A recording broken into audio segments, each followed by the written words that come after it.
साथियों नमस्कार।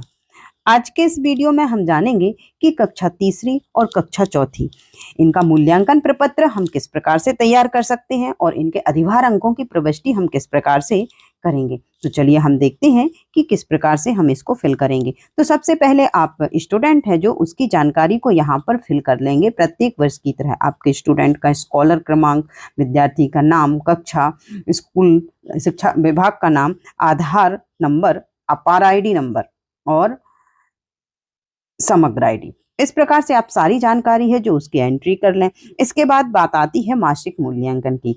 तो मासिक मूल्यांकन इसके लिए हमें पूर्व में ही निर्देशित किया गया था कि अगस्त, सितंबर, दिसंबर और जनवरी माह है जो इन माह का मासिक मूल्यांकन लिया जाना है।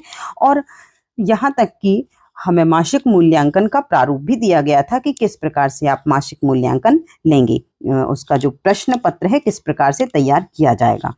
तो दिए गए निर्देशों के अनुसार ही हमें यहाँ पर अंकों की प्रविष्टि करनी है। तो यहाँ पर देखिए 10 में से हमें जो अंक प्राप्त हुए हैं स्टूडेंट को, उनकी एंट्री यहाँ पर करनी है। तो इस प्रकार से आप इस छात्र या छात्रा को जो भी अंक आपने मासिक मूल्यांकन में दिए हैं, उदाहरण के लिए हम देखेंगे कि किसी स्टूडेंट को प्रथम भाषा अर्थात हिंदी विषय में अगस्त, सितंबर, दिसंबर और जनवरी माह में निम्न अंक प्रदान किए गए। जैसे यहाँ पर चूंकि मेरा ये टोटल है जो यहाँ पर अंकों की प्रविष्टि जो भी स्टूडेंट ने प्राप्त किए हैं आप वो प्रविष्ट कर लेंगे।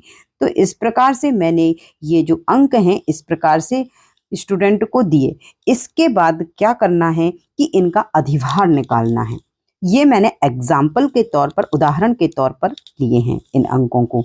तो अब हमें क्या करना है, इसके बाद जब हम इन सारे अंकों की मासिक अंकों की एंट्री कर लेंगे, इसके बाद बात आती है मासिक टेस्ट में अधिभार लिखना है हमें। तो अधिभार हमें किस प्रकार से लिखना है, उसके लिए हमें निर्धारित किए गए हैं 10%। अब हमें इन चारों माह के अंक टोटल करना है। तो चारों माह के जो अंक हैं वो कितने हैं, 40, अर्थात 40 में से स्टूडेंट को जितने भी अंक प्राप्त हुए हैं। इस प्रकार से यदि हम इनका टोटल लगाएंगे तो कितने 32 अंक हो जाएंगे, क्योंकि यहाँ पर प्रत्येक माह में मैंने 8 अंक की एंट्री की हुई है। तो जब ये 32 अंक हो जाएंगे और इनका अधिभार है 10, तो हमें 10 से मल्टीप्लाई अर्थात 10 का गुणा कर देना है। तो इस प्रकार से जब हम 10 का गुणा करेंगे तो यहाँ पर ये हमें एक अंक प्राप्त हो जाएगा 4। तो 32 में हमें 4 का भाग देना है। तो इस प्रकार से हमें 8 प्राप्त हुआ अंक। तो ये अधिभार अंक होगा। हमें आंसर कितना प्राप्त हो गया, 8। तो हमें इस प्रकार से सभी को टोटल करके और 4 से डिवाइड देते जाना है। तो हमें मासिक मूल्यांकन का जो अधिभार है वह मिल जाएगा। इसी प्रकार से आप यहाँ पर देख सकते हैं कि 7, 6, 8 और 7 जब हम इनको टोटल करेंगे तो हमें 28 मिलेगा और 28 में जब हम 4 का भाग देंगे तो हमें अंक मिल जाएगा 7। तो इस प्रकार से आप मासिक मूल्यांकन का जो अधिभार है सभी का निकाल सकते हैं और उसकी एंट्री कर सकते हैं। चलिए इसके बाद हम देखेंगे, ये आप यहाँ पर जो ये चूंकि टोटल यहाँ पर अधिभार निकाल लिया गया है 8 और यहाँ पर 7 लिखा हुआ है, परंतु वो नहीं, यदि 7 लिखा रहेगा तब भी अधिभार निकल के आएगा, तब 7.5 निकल के आ जाएगा।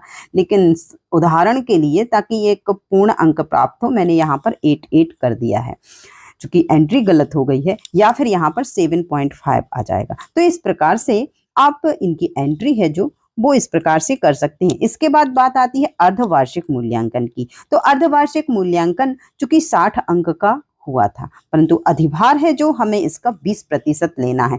तो यहाँ पर 60 में से जो भी अंक स्टूडेंट ने प्राप्त किए हैं, जैसे 60 में से यहाँ पर आप देख सकते हैं 54 अंक प्राप्त किए हैं और अधिभार निकालना है हमें 20। तो इस प्रकार से यहाँ पर भी हमें एक अंक मिल जाएगा, क्योंकि फॉर्मूला वही है। तो 3, तो सभी अंक में हमें 3 से भाग देते जाना है। जैसे 54 मिला, 54 अंक दिए गए, तो 54 को हम जब 3 से डिवाइड करेंगे तो हमें एक अंक मिल जाएगा 18। तो ये अर्धवार्षिक मूल्यांकन का अधिभार हो जाएगा हिंदी विषय का। इसी प्रकार से 51 अंक प्राप्त करने पर हम जब 3 से डिवाइड करेंगे तो हमें प्राप्त हो जाएगा 17, तो ये हो जाएगा अधिभार। इसी प्रकार से 16 और 19 ये हमारे जो अधिभार अंक हैं ये हो जाएंगे। और इस प्रकार से अर्धवार्षिक मूल्यांकन का जो अधिभार है वह हम उनके एंट्री इस प्रकार से कर सकते हैं। इसके बाद बात आती है वार्षिक मूल्यांकन की। तो वार्षिक मूल्यांकन में हमें अधिभार नहीं निकालना है, सीधे 60 में से जो भी अंक स्टूडेंट ने प्राप्त किए हैं उनकी एंट्री हमें कर देना है। इसके बाद प्रोजेक्ट 40 अंक का निर्धारित किया गया था और उसका जो अधिभार है 40 में से 10, इसका अधिभार है जो हमें 10% लेना है। और यदि हम 10% अधिभार लेंगे तो हमें प्रत्येक जो अंक है उसमें को 4 से डिवाइड करना होगा।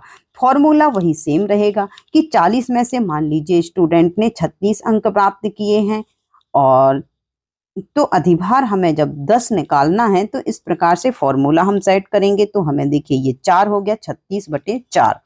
तो 4 से अब हम डिवाइड करते जाएंगे तो हमें जो वार्षिक प्रोजेक्ट है उनका अधिभार अंक मिल जाएगा। तो 9, इसी प्रकार से 32 को 4 से डिवाइड करेंगे तो 8, 27 को 4 से डिवाइड करेंगे भाग देंगे तो 7 और इसी प्रकार से ये 8।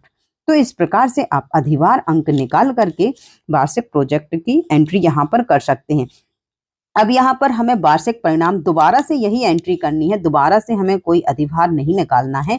यहाँ पर देखिए ये जो अधिभार अंक है मासिक मूल्यांकन का, ये हमें इनकी एंट्री करनी है। तो हमने टोटल दोबारा से मासिक मूल्यांकन का जो अधिभार अंक है उनकी एंट्री कर ली। इसी प्रकार से अर्धवार्षिक की जो अधिभार अंक हैं 20% हमने ये निकाला है, नीचे ये लिख के रखा हुआ है 18, 17, 16, 19 उनकी एंट्री यहाँ पर कर लें। और वार्षिक मूल्यांकन में हमें सीधे सीधे अंकों की एंट्री करनी है, तो हम उन अंकों की एंट्री यहाँ पर कर देंगे। ये देखिए अर्धवार्षिक मूल्यांकन की एंट्री हमने जो अधिभार अंक हैं उनकी कर ली। इसके बाद वार्षिक मूल्यांकन में जो 60 अंक का जो पेपर हो रहा है उसमें से जो अंक प्राप्त होंगे वह सीधे सीधे उनकी एंट्री हमें यहाँ पर करनी है। और इसके बाद प्रोजेक्ट का भी हमें यहाँ पर अधिभार अंक जो कि हमने यहाँ पर हम पहले ही निकाल चुके हैं 9, 8, 7, 8 उनकी एंट्री कर देंगे और इन सब का यहाँ पर टोटल।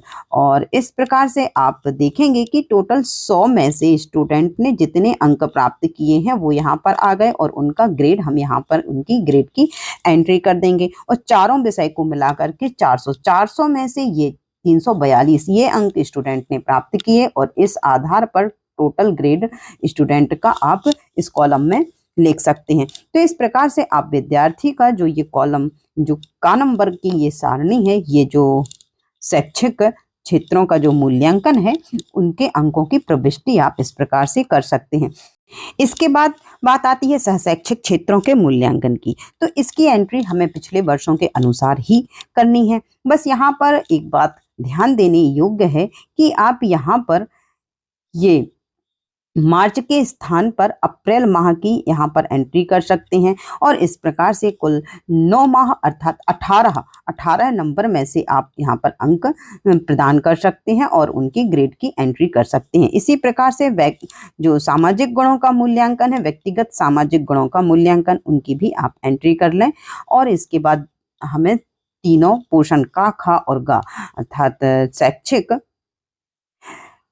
क्षेत्रों का, सहशैक्षिक क्षेत्रों का और व्यक्तिगत सामाजिक गुणों का मूल्यांकन जो टोटल आएगा उनको यहाँ पर टोटल करके लिख देना है और टोटल ग्रेड भी लिख देना है। तो इस प्रकार से आप ये जो मूल्यांकन प्रपत्र है, अभिलेख है, इनको तैयार करके शाला स्तर पर हम प्रत्येक वर्ष रखते ही हैं, उसी प्रकार से इसको तैयार करना है। यदि आपको वीडियो पसंद आया हो तो वीडियो को लाइक कर दें और चैनल को सब्सक्राइब अवश्य कर लें ताकि इसी प्रकार के इंफॉर्मेटिव वीडियो आप तक पहुंचते रहें। अब मिलते हैं हम अपने नेक्स्ट वीडियो में, तब तक के लिए जय हिंद, जय भारत।